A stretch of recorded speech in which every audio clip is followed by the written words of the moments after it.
আমরা ইন্ডিয়া যাওয়ার পরে পরবর্তীতে আমরা তিনজনে 1 কোটি টাকা পাঠাইছি। প্রথমে 50 লাখ পাঠাইছি, যখন শিওর শর্ট হয়েছে যে হ্যাঁ এমডি সাহেবের এবং চেয়ারম্যান সাহেবের জামিন হবে, তখন আমরা 50 লাখ টাকা পাঠাইছি।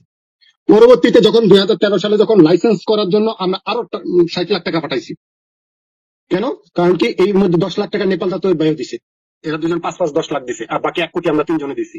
ডিসেম্বরের 27 তারিখে যে তখন এমডি চেয়ারম্যানের জন্য জামিন চায় নাই, তারা বলছে যে তাদের নিরাপত্তার কারণে এখন জামিন লাগবে না। মালয়েশিয়া থেকে আমরা কোম্পানিকে চালানোর জন্য বিভিন্ন ভাবে আমিন ভাইয়ের কাছে, হোসেন ভাইয়ের কাছে আমরা লোক পাঠাই। ওরা একটাই শব্দ বলে, কি শব্দটা হচ্ছে যে না আমার আগে জামিন হবে, আমি বের হয়ে কোম্পানি চালু করবো, তার আগে কোম্পানি চালু হবে না। এর মধ্যে আমরা বাংলাদেশ থেকে 3টা টিম নিয়েছিলাম মাঝখানে শুধুমাত্র জামিনের জন্য।